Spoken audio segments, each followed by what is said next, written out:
ಇಲ್ಲಿ ನಾನು ಯಾವ ಪಕ್ಷದ ಪರ ಮಾತಾಡ್ತಿಲ್ಲ ಸ್ನೇಹಿತರೆ, ಇಷ್ಟೇ ನಾನು ಹೇಳ್ತಿರೋದು. ಕರಪ್ಷನ್ ಅಲ್ಲಿ 13ನೇ ಸ್ಥಾನದಲ್ಲಿದೆ.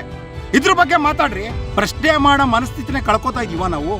ವೀಕ್ಷಕರೇ, ಎಲ್ರಿಗೂ ನಮಸ್ಕಾರ. ನಾನು ನಿಮ್ಮ HD ಪ್ರಖ್ಯಾತ್ ಗೌಡ, ಕಾನೂನು ಸಲಹೆಗಾರ ಹಾಗೂ ಸಾಮಾಜಿಕ ಹೋರಾಟಗಾರ. ಎಲ್ಲರೂ ಹೇಗಿದ್ದೀರಾ? ಕರ್ನಾಟಕದ 6.5 ಕೋಟಿ ಜನಕ್ಕೂ ಕೂಡ ನಾನು ನಮಸ್ಕಾರಗಳನ್ನು ಮಾಡ್ತಾ ಇದ್ದೀನಿ. ಮಾನ್ಯ ಮಹಾಪ್ರಭು ಮೋದಿಯವರು, ಕಾಂಗ್ರೆಸ್ನವರು ನಿಮ್ಮ ಹೆಂಡತಿಯ ತಾಲಿಯನ್ನು ಕೂಡ ಕಿತ್ಕೋತಾರೆ ಅಂತ. What is the statement? What is the statement? What is the behind that? ಏನಂಗಂದ್ರೆ ತಾಲಿ ಕಿತ್ಕೋತಾರೆ ಅಂದ್ರೆ ಏನು ಅರ್ಥ ಸ್ವಾಮಿ?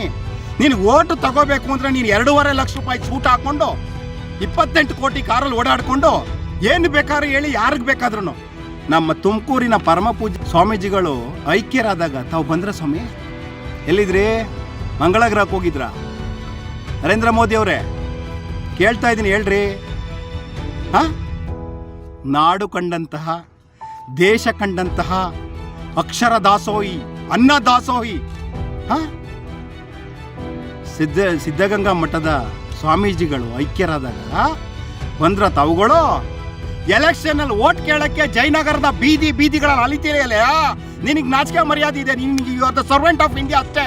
ಯಾವ ದೇಶಕ್ಕೆ ಪಿ ಎಂ ಆದ್ರೆ ಏನು ಪಿ ಎಂ ಆದ್ರೆ ಕೊಂಬಿರುತ್ತಾ?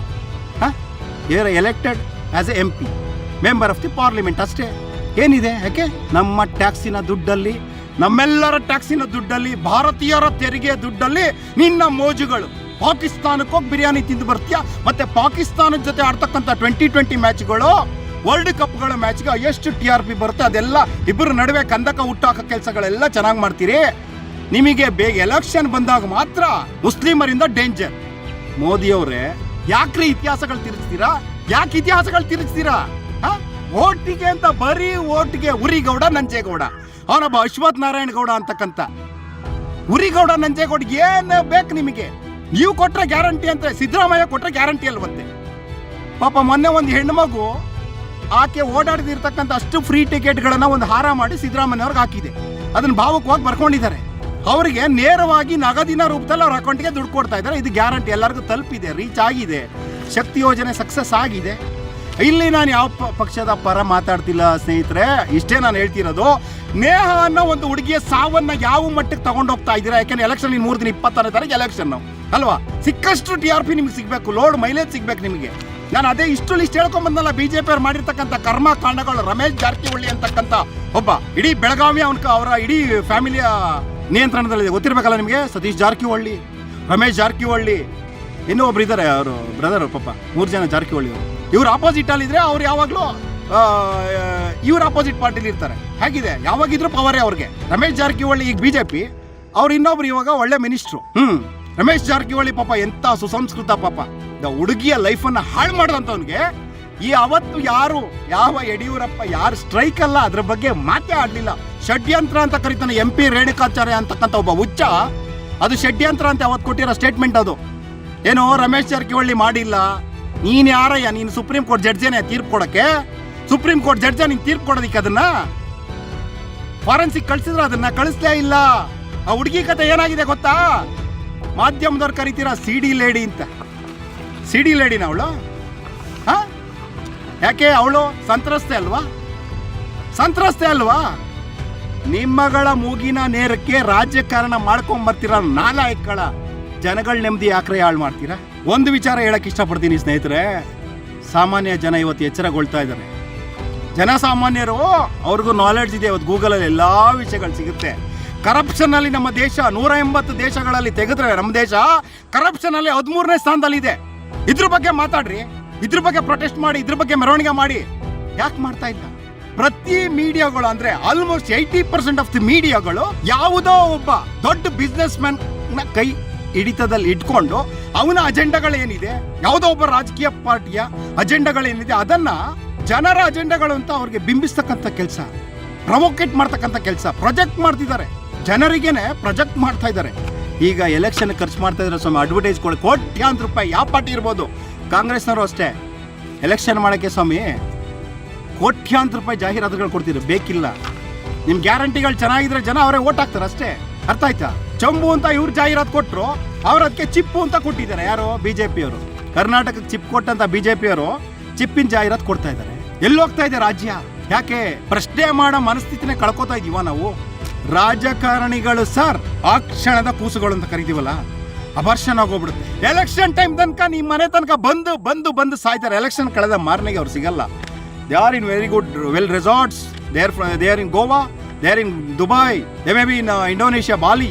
ಒಳ್ಳೊಳ್ಳೆ ಸ್ವಿಮ್ಮಿಂಗ್ ಪೂಲ್ಗಳ ಜೊತೆ ಅವರ ಪ್ರೈವಸಿ ಬದುಕು ನೋಡಿದೀರಾ? ಅದನ್ನೊಂದ್ಸಲ ತೋರಿಸ್ತೀನಿ ತಮಗೆ. ಅರ್ಥ ಆಯ್ತಾ? ಎಲೆಕ್ಷನ್ ಮುಗಿದ ನಂತರ ರಿಸಲ್ಟ್ ಬಂದ ನೆಕ್ಸ್ಟ್ ದಿನನೇ ಅವ್ರಿಗೆ ಮಸಾಜ್ ಮಾಡಿಸ್ಕೊಳ್ಳೋದೇನೋ, ಪಾಲಿಶ್ ಮಾಡಿಸ್ಕೊಳ್ಳೋದೇನೋ. ನಾಚಿಕೆ ಆಗಬೇಕು. ಎಷ್ಟು ಸಲ ಹೇಳ್ಬೋದು ಸ್ವಾಮಿ ಇದೆಲ್ಲ? ಆಮೇಲೆ ಇನ್ನೊಂದು ನೋಡಿ, ಹೋದ್ಸಲ ಪುಲ್ವಾಮಾ ದುರಂತ ಒಂದು ಆಯ್ತು. ಪುಲ್ವಾಮಾ ದುರಂತ ಅಂತ ಒಂದು ಅಟ್ಯಾಕ್ ಆಗಿ 70 ಜನ ಸತ್ತೋದ್ರು. ಅದನ್ನ ಇಟ್ಕೊಂಡು ಈ ದೇಶದಲ್ಲಿ ಒಬ್ಬ ಎಲೆಕ್ಷನ್ ಗೆದ್ದ ನಾಲಾಯಕ್ ಪ್ರಧಾನಮಂತ್ರಿ ಮೋದಿ ಅನ್ನೋನು. ಜಮ್ಮು ಕಾಶ್ಮೀರದ ಗವರ್ನರ್ ಅವರು ಸೀರಿಯಸ್ ಆಗಿ ಅಲಿಗೇಷನ್ ಮಾಡಿ ಹೇಳ್ತಾರೆ, ಆ ಪುಲ್ವಾಮಾ ದುರಂತ ಆಗುವಾಗ ಪ್ರತಿ ಇಂಚಿಂಚು ನನಗೆ ಗೊತ್ತಿತ್ತು ಸರ್. ನಾನು ಹೇಳಿದೆ ಮೋದಿ ಅವ್ರಿಗೆ ಏರ್ಕ್ರಾಫ್ಟ್ ಅರೇಂಜ್ ಮಾಡಿ ಅವರು ರಸ್ತೆ ಸಂಚಾರದಲ್ಲಿ ಹೋಗೋದು ಬೇಡ ಅಂತ ಕೇಳ್ಕೊಂಡ್ರು ಕೂಡ ಯು ಬಿ ಸೈಲೆನ್ಸ್ ಅಂತ ನನಗೆ ಆರ್ಡರ್ ಮಾಡಿದ್ರು ಸರ್. ಇದರಲ್ಲಿ ಏನೋ ಆಗ್ತದೆ ಅಂತ ಮುನ್ಸೂಚನೆ ಇತ್ತು ಅಂತ ಟಿವಿನಲ್ಲಿ ಇಂಟರ್ವ್ಯೂ ಕೊಟ್ಟಿದ ತಕ್ಷಣವೇ ಅವ್ರ ಮೇಲೆ ಕೇಸ್ಗಳನ್ನು ದಾಖಲೆ ಮಾಡಿದ್ದಾಯ್ತು. ಇದಾ ನಿಮ್ಮ ರಾಜಕೀಯ? ರಾಮನಿಗೆ ಮಂದಿರ ಕಟ್ಟೋದು ಅರ್ಥ ಆಯ್ತಾ? ಮನೆಯಲ್ಲಿ ದೇವ್ರ ಮನೆಯಲ್ಲಿ ಪೂಜೆ ಮಾಡ್ತೀವಲ್ಲ, ಆ ಭಕ್ತಿ ಅನ್ನೋದು ಎಲ್ಲರ ಹೃದಯದಲ್ಲಿ ಇರುತ್ತಷ್ಟೇ. ಕೋಟ್ಯಾಂತರ ರೂಪಾಯಿ ಖರ್ಚು ಮಾಡಿ ಅದನ್ನ ಜಾಹೀರಾತಿಗೆ, ಅದನ್ನ ಇಡೀ ದೇಶಕ್ಕೆ ಪ್ರೊಜೆಕ್ಟ್ ಮಾಡಕ್ ಹೋಗ್ತಿರಲ್ಲ, ರಾಮ ಅಂತ ಜನಕ್ಕೆ ಅರ್ಥ ಆಗುತ್ತೆ. ಯಾವ್ಯಾವ ವಿಚಾರಗಳು ಇಟ್ಕೊಂಡು, ಯಾವ್ಯಾವ ಅಜೆಂಡಾಗಳು ಇಟ್ಕೊಂಡು ಭಿಕ್ಷೆ ಕೇಳ್ತಾ ಇದ್ದೀರಾ ಅಂತ. ಜನಗಳು ಹಾಕಿರೋ ಭಿಕ್ಷೆ ನಿಮ್ಮ ಬಾಳುಗಳು, ನಿಮ್ಮ ಲೈಫ್ಗಳು, ನೀವು ಹಾಕಿರೋ ಬಟ್ಟೆ, ನೀವು ಹಾಕಿರೋ ಎಕ್ಕಡ, ನೀವು ಹಾಕಿಸ್ಕೊಂಡಿರೋ ಹೇರಡೈ ಕೂಡ ನಾವುಗಳು ಕೊಟ್ಟಿರೋ ಭಿಕ್ಷೆ ಸ್ವಾಮಿ. ಮಾತಾಡಬೇಕಾದ್ರೆ ನಿಮ್ಮ ನಡತೆಯಲ್ಲಿ ಗಾಂಭೀರ್ಯ ಇರಲಿ. ಬರೀ ಉದ್ದಾಟತನ ನೀವು ಕೊಡೋ ಸ್ಟೇಟ್ಮೆಂಟ್ಗಳಿಗೆ ಜನರೆಲ್ಲ ಗಾಬರಿ ಆಗಬೇಕು, ಜನರೆಲ್ಲ ಹೊಡೆದಾಡಬೇಕು. You are provoke indirectly. ನೀವು ಪ್ರತಿಯೊಬ್ಬ ಸಮಾಜದಲ್ಲಿ ಪ್ರತಿಯೊಂದು ಬೀದಿಲಿ ಕೋಲಾಹಲ ಎದ್ದು ಹೇಳಬೇಕು. ಮುಸ್ಲಿಮರು ಮತ್ತು ಹಿಂದೂಗಳು ಖಡ್ಗಗಳನ್ನ ಹಿಡ್ಕೊಂಡು ಹೊಡೆದಾಡಬೇಕು ಅನ್ನೋ ಥರದ ವಾತಾವರಣ ಕ್ರಿಯೇಟ್ ಮಾಡ್ತಾ ಇದ್ದೀರಾ. ಏನ್ರಿ ಹೇಳ್ಬೇಕು ನಿಮಗೆ? ಭಾರತ 2024 ಇಸ್ವಿ ಸಾಕ್ಷರತಾ ಪ್ರಮಾಣ ವರ್ಷದಿಂದ ವರ್ಷಕ್ಕೆ ಜಾಸ್ತಿ ಆಗ್ತಾ ಇದೆ. ನಮಗೆ ಬೇಕಾಗಿರೋದು ಯಾವುದೇ ಧರ್ಮದ ವಿಚಾರಗಳಲ್ಲ. ನಮಗೆ ಬೇಕಾಗಿರೋದು ಡೆವಲಪ್ಮೆಂಟ್, ನಮಗೆ ಬೇಕಾಗಿರೋದು ಶಿಕ್ಷಣ, ನಮಗೆ ಬೇಕಾಗಿರೋದು ಮೂಲಭೂತ ಸೌಕರ್ಯಗಳು, ನಮಗೆ ಬೇಕಿರ್ತಕ್ಕಂಥದ್ದು ಮೂಲ ಕಾನ್ಸ್ಟಿಟ್ಯೂಷನ್ ಅಳವಡಿಕೆ. ಇವುಗಳು ನಮಗೆ ಬೇಕಿರೋದು. ನೀರು, ಶಿಕ್ಷಣ, ಹಾಸ್ಪಿಟಲ್, ಆರೋಗ್ಯ, ಏನು ಹೇಳಿ, ಪೀಸ್ ಆಫ್ ಮೈಂಡ್. ಇದು ನಮಗೆ ಬೇಕಿರೋದು. ಇದನ್ನು ಕೊಡಕ್ಕೆ ತಾಕತ್ತಿದೆಯಾ? ಇದ್ರ ಬಗ್ಗೆ ಚರ್ಚೆ ಮಾಡಿ ಭಾಷಣಗಳು ಮಾಡಿ ಸಾಯ್ರಯ್ಯ. ಇದನ್ನ ಬಿಟ್ಬಿಟ್ಟು ಯಾರು ಇಬ್ರು ನಡುವೆ ಬಂದ್ಬಿಟ್ಟು ಇಬ್ರು ಚುಚ್ಕೊಂಡು ಸಾಯ್ರಿ, ನಾವಿಲ್ಲಿ ಮಜಾ ಮಾಡ್ತೀವಿ ಅಂತಿರಲ್ಲ. ಬಸವನಗೌಡ ಪಾಟೀಲ್ ಅಂತಕ್ಕಂಥಲ್ಲೇ ಹುಚ್ಚುನಾಯಿ. ನಿನಗೆ ಆತ್ಮಸಾಕ್ಷಿ ಏನಾರು ಇದ್ರೆ, ನೀನು ಬಿಸ್ನೆಸ್ ಮಾಡ್ತಾ ಇದೆಯಲ್ಲ, ನಿಮ್ಮ ಪಾರ್ಟ್ನರ್ಗಳು ಅವ್ರ ಜೊತೆ ಬಿಸ್ನೆಸ್ನ ಬೇರ್ಪಡಿಸ್ಕೊ. ನಿಂಗೆ ತಾಕತ್ತೇನಾದ್ರು ಇದ್ರೆ ಮಾತಾಡೋದಕ್ಕೆ ಮುಂಚೆ ನಾಲಿಗೆ, ಎಲುಬು ಇಲ್ಲದ ನೀಚ ನಾಲಿಗೆ ಏನು ಬೇಕಾದ್ರೂ ಮಾತಾಡುತ್ತಂತೆ. ನಿನ್ನೊಬ್ಬ MLA ಅಂತ ಮಾಡಿದ್ದಾರೆ ಪಾಪ. ದಿನ ಬೆಳಿಗ್ಗೆ ಆದ್ರೆ ನಿನ್ನ ನೋಡಿ ನಿನ್ನ ಅಂತ ಜೋಕರ್ಗಳನ್ನ ಸಾಕಾಗೋಗ್ಬಿಟ್ಟಿದೆ. ಏನೇ ಆ ಸ್ಟೇಟ್ಮೆಂಟ್ಗಳು ಕೊಡ್ತೀಯಾ? ನಾಚಿಕೆ ಆಗಬೇಕು. ಯಾವ ನಿಮ್ಮ ನಾಟಕಗಳಿಗೂ ಕೂಡ ಪ್ರತಿಯೊಬ್ಬರು ಕೂಡ ಉತ್ತರ ಕೊಡಕ್ಕೆ ಸಿದ್ಧವಾಗಿದ್ದಾರೆ.